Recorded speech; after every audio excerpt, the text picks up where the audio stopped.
And you're a Cree, a race of noble warriors. Heroes. Noble warrior heroes. Any man who must say, I am the king, is no true king. Shazam! Gentlemen! You have bullet immunity! I'm bulletproof. You're dead.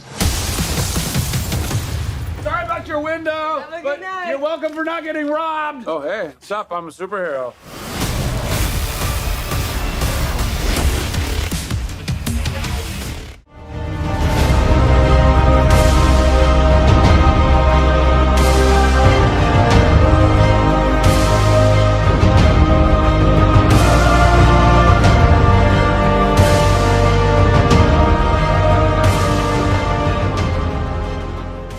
Hello, ladies and gentlemen, and welcome back to the Fan Advocacy Network. Well, the early reviews for the real Captain Marvel, aka Shazam, are coming in, and do you know what? They're positive, very positive, and it's not the shill critics like it was with the fake Captain Marvel. They're actually genuinely excited about this movie, and you can tell because it's not just one element of the fringe, dishonest, corrupt review media. It's YouTubers, it's alternate review sites, it's people who have seen this film who have absolutely no stake in this, and they're saying, yeah, it was fun, it was interesting, it had a new spin on something old, retro and new together.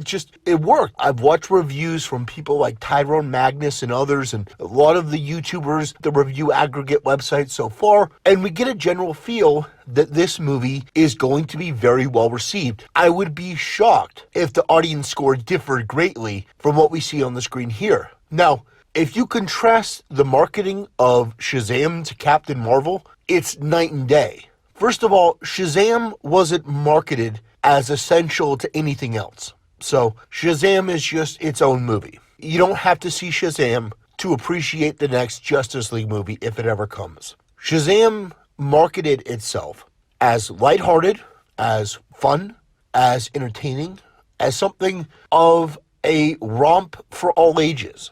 That's what it was marketed as. It tried to bring in new people and old people. And the thing that really, in my view, is the key separator here is the actor versus the actress.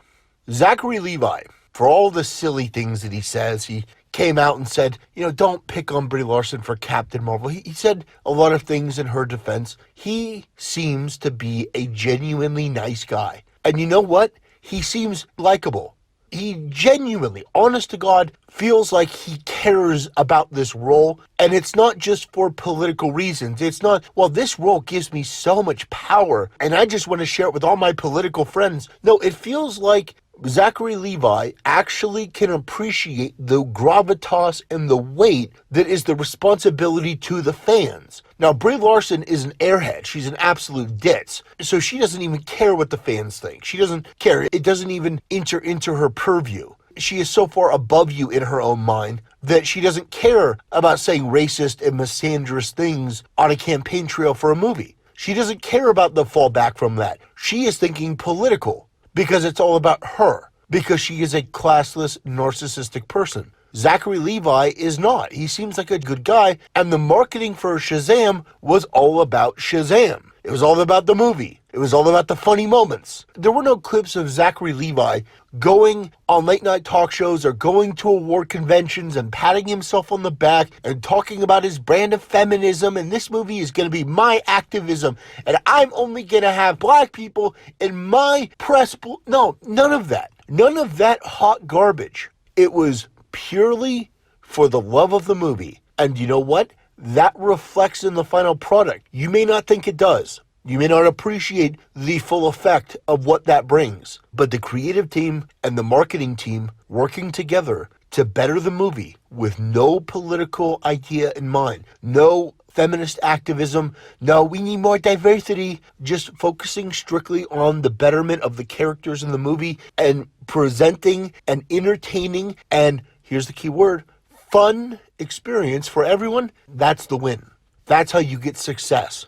It doesn't matter how much money you pump into a box office. It doesn't matter how many of your own tickets you buy. It doesn't matter how many scam charities were created to inflate your box office and people working behind the scenes trying to artificially pump up the fake Captain Marvel as some kind of next generation, new age feminist film, erasing the other female films of the past and the present, by the way. Let me just mention that Wonder Woman still exists. It still did extraordinarily well, and nobody should write off Wonder Woman in the same way that they shouldn't be writing off Alita Battle Angel, because that movie was amazing. And by the way, I would just like to say congratulations to Alita Battle Angel. You passed the box office for Solo, a Star Wars story that is absolutely incredible for a manga adaptation. You passed Solo. You made more money than a Star Wars movie, Alita. Congratulations. I know it's not much of a consolation prize, but you did good. I'm glad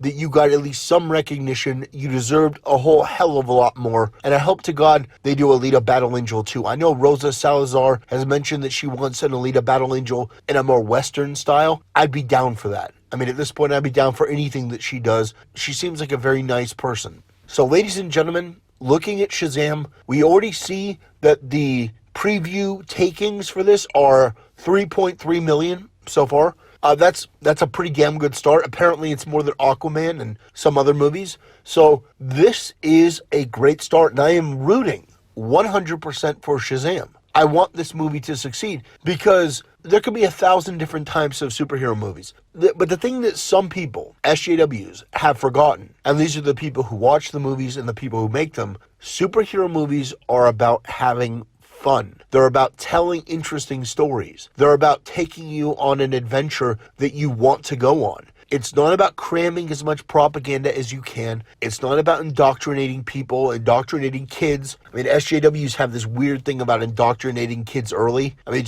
it's really kind of sick and gross in so many ways. But you take a look at what this movie's offering. You take a look at the trailer for Shazam, and it's got a lot of pretty funny moments. I mean, it's not gut-bustingly funny to me, but I mean, when the robber shoots him and the bullet bounces off him and he realizes that he's invulnerable to bullets, and he looks at them and goes, "You're dead." I mean, I thought that was funny. I thought that was genuinely amusing. And the fact that he's a kid and it's sort of like the movie Big, there's just a lot of things going for this movie that the fake Captain Marvel, Brie Larson's Captain Marvel, didn't have because it was a toxic feminist movie. So I'm excited to see what happens next. I'm excited to see this movie come out. I'm definitely going to go see Shazam when it opens. I wanted to make this movie as a comparison to Captain Marvel because it is so incredibly clear that the real Captain Marvel, aka Shazam, shows us how you can market a movie and do it right, and the fake Captain Marvel, Brie Larson's Captain Marvel, shows us everything about how to do it wrong.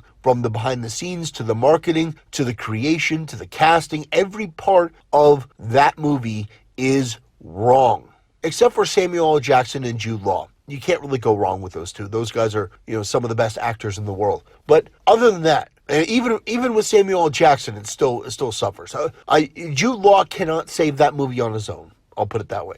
Anyway, guys, I want to sincerely say thank you. You guys have supported my channel. My numbers continue to grow. You guys are watching. You guys are liking. You guys are leaving comments. And that means the world to me. I will continue to make the content that I want to make. And I appreciate you supporting me every step of the way. Thank you guys for listening. And I will see you next time. Aren't you the cutest little thing? Aren't you cute? And what's your name, huh? Fury. What's you? I'll be back.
We'll see you next time.